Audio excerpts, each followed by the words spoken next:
Students, let's start our 7th standard chapter direct proportion and inverse proportion. From that chapter today we see one more solved example on partnership.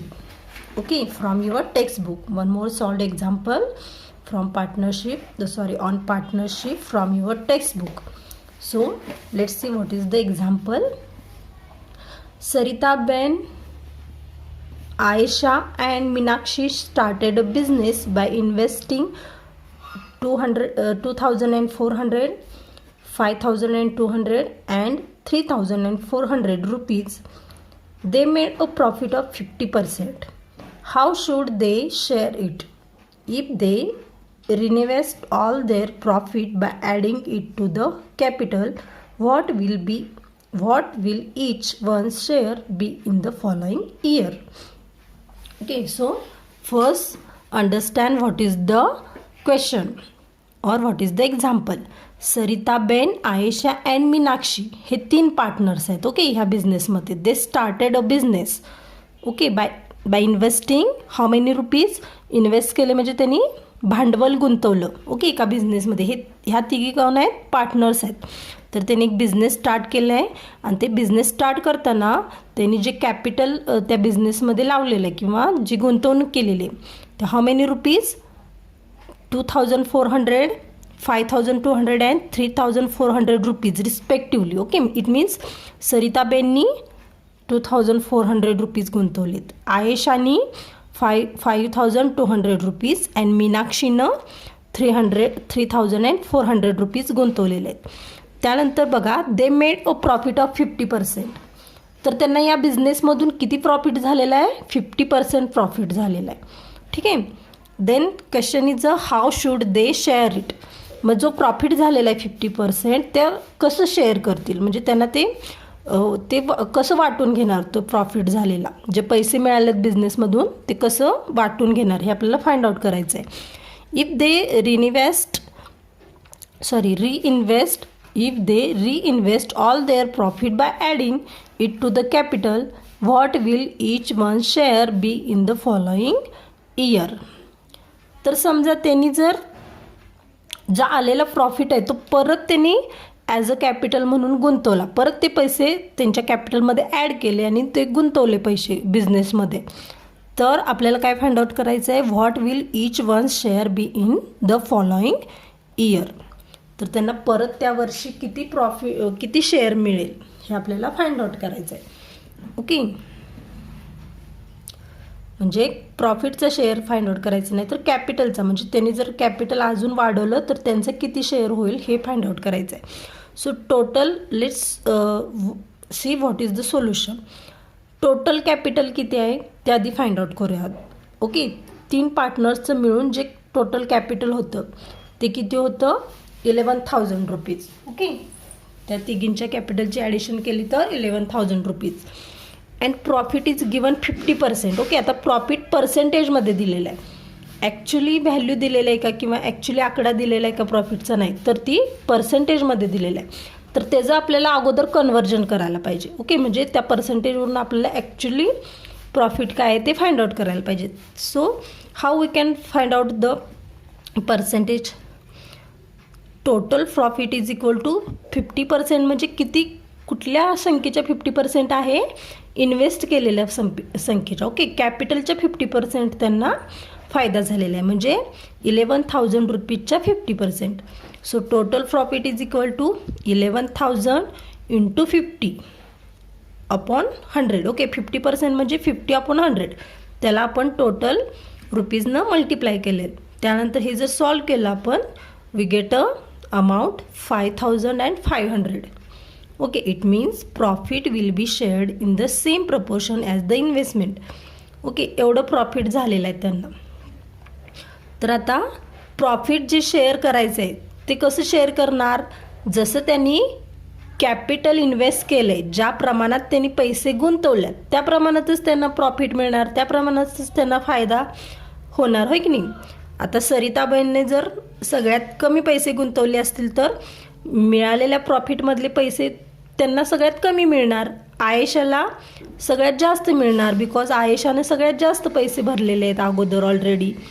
Okay, आणि त्यानंतर मीनाक्षीला त्यापेक्षा थोडे कमी मिळणार. आलं लक्षात? म्हणजे ह्या सिक्वेन्सनीच त्यांना पैसे मिळणार, जसे त्यांनी कॅपिटलमध्ये गुंतवलेत. ॲज अ कॅपिटल त्यांनी जसे पैसे गुंतवले त्या प्रमाणातच त्यांना प्रॉफिटसुद्धा मिळणार.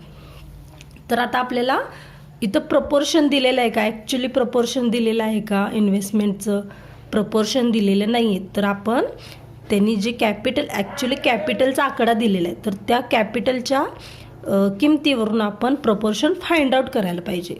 तर बघा आता प्रपोर्शन कसं फाइंड आउट करायचं. तर आता आपण काय करूया, इन्व्हेस्टमेंटचं प्रपोर्शन आधी फाइंड आउट करूया. So we simplify the ratio of two numbers by dividing by a common factor. The same can be done for 3 or more numbers.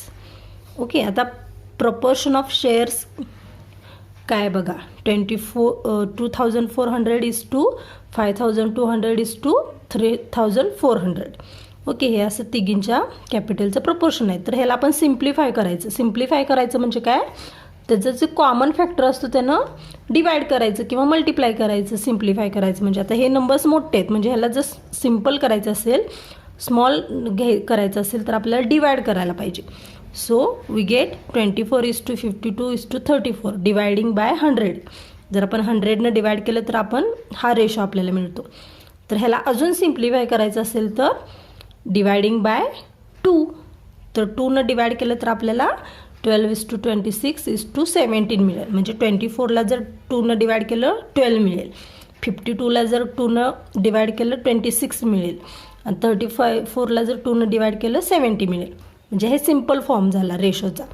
Okay, ह्याच्यापेक्षा सिम्पल करायची काही गरज नाही आणि होणार पण नाही ते.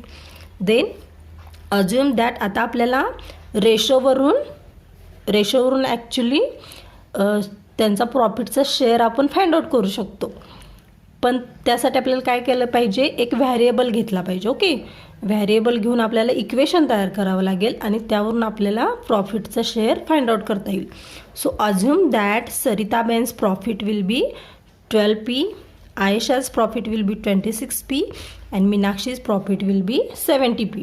ओके, तर हा सिक्वेन्स चुकायचा नाही. ओके, नावांचा सिक्वेन्स आणि प्रपोर्शनचा सिक्वेन्स उलटसुलट केला तर आपला आन्सर चुकू शकतो. सो आता ह्यांचे जे प्रॉफिट्स आहेत ह्यांचे ॲडिशन, आता टोटल प्रॉफिट आपल्याला माहिती आहे किती आहे, 5500. म्हणजेच ह्यांचे जर ॲडिशन केले तर हे एवढं टोटल प्रॉफिट येणार आहे. सो ॲडिशन केल्यानंतर आपल्याला 55p इज इक्वल टू 5500 मिळेल. Okay, it means Peechi value किती आली, 100. ओके, पीची व्हॅल्यू 100 आली. आता परत ह्या पीची व्हॅल्यू आपण कुठं घालू शकतो, इथं घालू शकतो. ओके, त्या प्रपोर्शनमध्ये, आणि त्यावरून आपल्याला प्रॉफिट मिळेल. It means Saritaben's profit will be 12 × 100 1200. Ayesha's profit 2600 and Meenakshi's profit is 1700. Okay, if they add their profit. आता आपल्याला ह्यांचं प्रॉफिट आपण फाइंड आउट केलं आणि त्यानंतर काय विचारलं होतं, ह्यांनी जे प्रॉफिट मिळालेले पैसे आहेत त्यांनी परत रिइन्व्हेस्ट केले. ओके, रिइन्व्हेस्ट केले म्हणजे अगोदर जे कॅपिटल होतंच, अगोदरची जी इन्व्हेस्टमेंट होती त्याच्यामध्ये त्यांनी आत्ता मिळालेले प्रॉफिट ॲड केले प्रत्येकानं. तर त्यांचं शेअर किती होईल प्रत्येकीचा, म्हणजे किती कॅपिटल होईल. तर बघा, सरिताबेनचे अगोदर इन्व्हेस्टमेंट होती 2400 प्लस त्यांनी आत्ताचं प्रॉफिट मिळालेलं ह्यात ॲड केलं. ओके, 1200 ॲड केले तर किती होतात टोटल, 3600 होतात. त्यानंतर आयेशाच कॅपिटल अगोदर होतं 5200 प्लस आत्ताचे प्रॉफिटचे पैसे त्यांनी ह्यात ॲड केले तर त्यांचे किती होतात 7800.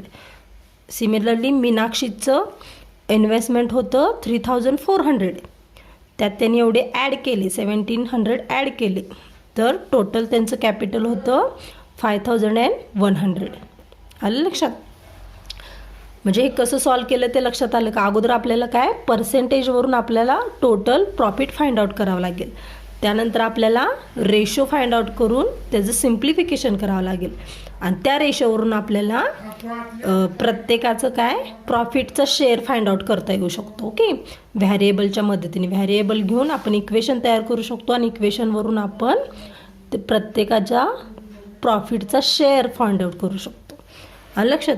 तर ह्याच्यावरूनच आपल्याला अजून एक काय करता येतो बघा. In the above example if Saritaben, Meenakshi and Ayesha all add their profit to the capital, find out the proportions of their shares in the capital during the following year.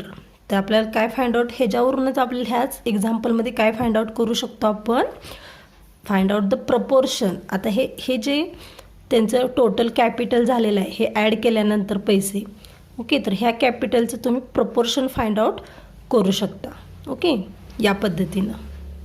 आणि हे तुम्ही करून बघायचं आहे घरी. Okay, and you also solve the practice set number 39. So we have to stop here and see you again in next video with our next chapter. Bye.